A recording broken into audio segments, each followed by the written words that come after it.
اوكي افريقيا تقول سرا محمدي في شربين فا هريوني ور ولين تر دبتني warroota amma biyya keessa illee ta'e ala jiru suuraa isaaniitiif iddoo dhalootaa jedhame. Uummanni kun ammallee deebi'eetiniin dalagarra jira. Iddoo isaan jiranillee qabatama yoo kawallaallu taate fotoo isaanii maalii isaanii kennuu dandeenya. Wanni kun immoo wanni asirratti namni ol baheetiniin dubbatu tokko dabbaal wanna tokko fotoo qabdaa iddoo isaa qabatamaan beeytaa ragaa viidiyoon deeggaramu qabdaa ragaa namootaa qabdaa waan jedhu akka irraa qulqulleessitu barbaadetti beeyta amma namni ana maqaan badee borunatti dhufa jedheetiniin nama waan jabaa dalagu akkuma Huseen maabara amma reef duratti jenne kana akkuma moo deebi'ee Taajuu Shurrubbellee maalidha inni maa hin qabamne maali jedhaa turan Taajuu Shurrubbee Wallo Huseen maabara Hararge ani ijoollee Sikkoo Mandooti. Kanaafuu hundi kenna waan tokkummaa yookiin ilmaan Oromoo kanaaf malee gandummaa fi naannummaan takkaa dubbannee waldaa kanarratti wanni amma jedhame kuni kan hafee miti. Isaan kuni waan isaan achi qindeessanii as erganiin an hamma federaalaa deemee waldaa ittisa godaansa seeran alaa kana jiraachuu fi ambaasaadara Suudi Arabiyaa jiruuf ta'ee kayamanii ta'ee akka walquba qabaataniitiniin waan kana furmaanni itti godhamu kan asii himbo'e Amir kan jedhamu Samar moo Amir kan jedhamu inni leen wajjin ture kana godhaa ture jechuu waldaan ittisa godaansa seeran alaa kaleessa roorrifamaa ture akka malee roorrifamaa ture haga ajjeecha akka biyya jirullee ta'ee kan naannoo hundarraa jiru akkuma Obsaa Yuusuf jedhe kana Obsaa Yuusuf haga bira dabranii asiin haala kam akka itti mijjeessinu nu gaafachuu gahan jechuu ummanni maafayaan kun wanni isaan hin raawwanne hin jiru maafayaan ammallee Gama gaara kanatti ibidda haga mooratti dhufanii marsanii wanni adda addaa mooratti tarkaanfii fudhatamee jira san hin himannu namni waan akkasii himatu obboleeyyan mucaa kana obboleeyyan gurbaa kana nama sadii takka amma dura waan taateeti biyya galte takka immoo keema dhiisanii takka fuudhanii namuma tokkotuun shamarran sadii san waa godhe waan tokko hin jennu kadhannee kadhachiifnee nama san anuu 86 biraa qaba maallaqa kiyya san fudhadhu ilmaan namaa gadhiisi jeetiin kadhadhee ni dide waldaan godaansa seeran alaa gaafa labsii baase baaneeti nama san rukkaaba san guutuutti uggurre nama fuulan beennu maqaan beennu ibidda walii garagalchuun dhufe gaafa lubbuun dhufte warri bakka biraa keessan beekanii dhufanii nu harka nama san damaanaa ta'anii baasanii warri damaanaa ta'es walumaan gaaraa bade gaaraa nu ooftan jee warri dhiibbaa nu godhee maqaa nu balleessu warruma gaafsaniiti wanni biraan jiru warri shurrubbeen kalee gurguraa nama muraa nama akkas godhaa jiru sun sanuma rukkaaba dalaguu anuu obsatti gaaf tokko himeen tura anuu dallaala ta'e nama lamaan biyyaa fidee dubbisi warra isaanii dubbisi jeetiin irratti hidhee beeka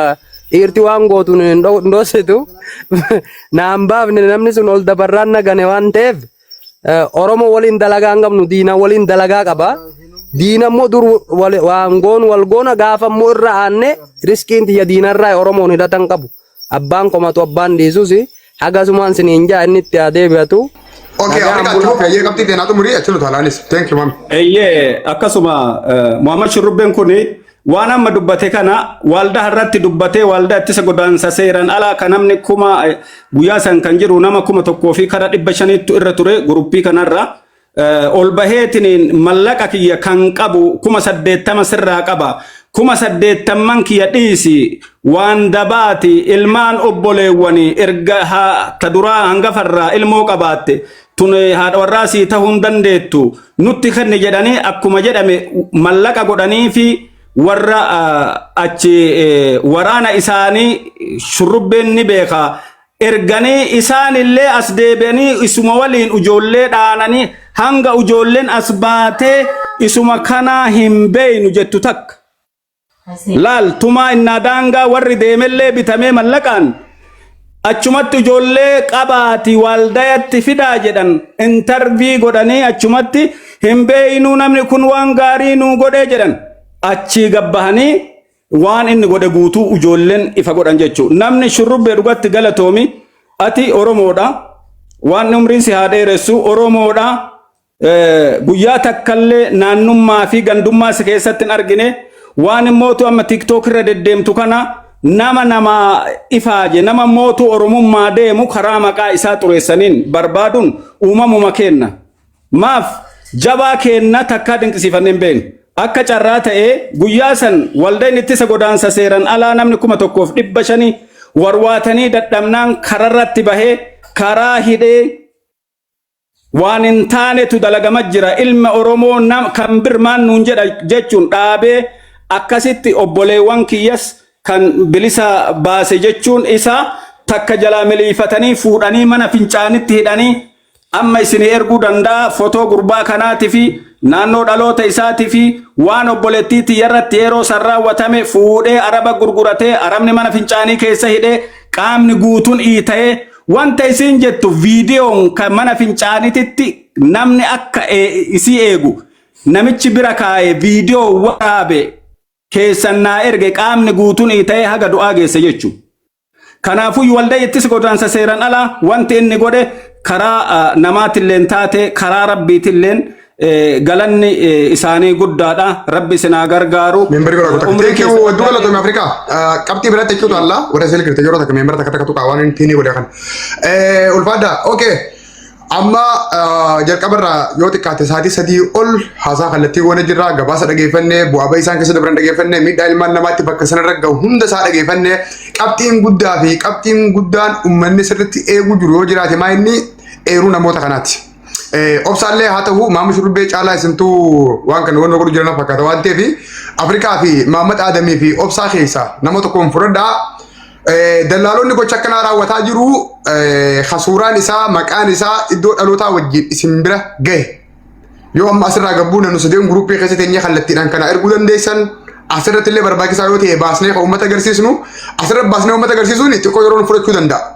Gabaasuma qofa nu godhaa suuricha immoo anaaf kallattiin argitanii ani marsaa lammaffaa isteeppiidhaan asirratti sitti deebi'a qaamaan silaa itti erguu qabuttis kallattiin ergee waan kana akka inni furmaata argatu godhuu ni dandeenya. Kanaaf isa sadeen keessaa tootaalii warra waan kana dalagu hanga ammaatti qortanii irra geessan biyya keessaas bahara duubaayis eega bahara as bahanis maqaa isaanii iddoo dhalootaatti fi namoota suuraan isin gidduu isin harka jirtu osoo gabaasa nu gootanii nama meeqanii gahaa maqaan isaanii eenyu feenyu irra guddaan dhalataa isaati irra xiqqaan dhalataa isaati suuraan isaa isin harka yoo jiraate isin keessaa namni irra wayyaa takka wanni kun birii jira jettanii yaaddanii carraa walii kannaa isinummaa waan kana naa gabaasa maammee maal jette.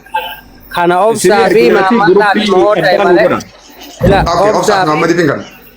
Obsaa fi Mahammadii fi Afrikaa yoo ta'e malee ani gaafan ol deemu dallaalli jiru dallaala seeran dalagatu namoonni sun hin jiran amma guutuun nama haaraya bilbilaan sagaleen yoo ta'e malee wallaahi maqaa nama takkaan beeku ani beeke adiidha nama barreeffatuu danda'umi hin beeku sagalee hoggaa bilbilana kennan ittiin dawwala ani haganumaan sun hin jaa cubbuun seenu yaabbulayyan. Allah bismillah. Bayyata imaamme. Okay, Mahammad Adam takka obsa listi yeroo takka baasaa nu kannaa gutak. Gabaasuma nu gootanii maqumaa fi suurumaa fi iddoo dhalootaatiif hojii isaanii wajjin kaan ammoo kallattiin naaf ergitanii anis bakkaan erguu qabu ni ergaa. Asirratti illee baasee immoo uummataaf viidiyoon yoo ta'e laayifii kallattiitiin gabaasaniin godha boodarra. Ammaaf waan isin bira jiru gabaasa dalaalotaaf. Kanumaan beekaa rasiiduma kiyya walirratti hidhuu malee itti bilbiluu malee biyyaniin bilbilaa maatiin bilbilaa isaa waldaatti bilbilaa bakka barbaada walirra hidhafaa malee nama san yoo na bira dhufee beeku amma yoo na bira jiraatu. Ya, okay, isaan naaf akka inni yoo beeku. Muhammad siif kan inni listii dalaalota kanaa baasee kan kannatu maqaa suuraa iddoo dhalootaa wajjin. Waa takka rakkoon hin jiru wanni isaanii guutuun na harka jira wanni isaanii guutuun barbaachisaa taadhaan na harka jira. Iddoon dhaloota isaanii maqaan isaanii gochi isaan dalagan nama isaanii matu warra isaan cafaqanii rarraasanii gartee qaamaa abliin gubanii fitan akka isaanii sagalee irraa irraas na harka jirti taasanii waa takka itti rakkatin.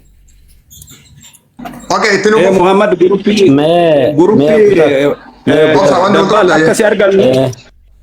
Ogutak laala akkaan jeeti. Isinis bira guyyaadhaanii hin jarjarinaa kunuun subii azaanuuf deema. Wanta kaan isinii himaa guyyaan tokko tokkuma ib qabnaa. Hara kaaniin gurbaa diimaadhaa wajjiniis haasawaadhaa jirra. Haa akkanaan ja'a. Yaa gurbaan diimaan asiin sinuma arguu jira. Thank you. Rakkoo yoo akka dhaggeeffadha. Maqaa laal. Mee waan ajaa'ibaa takka taa girrisaan kiyya kun haa hubatu. Girrisaan amma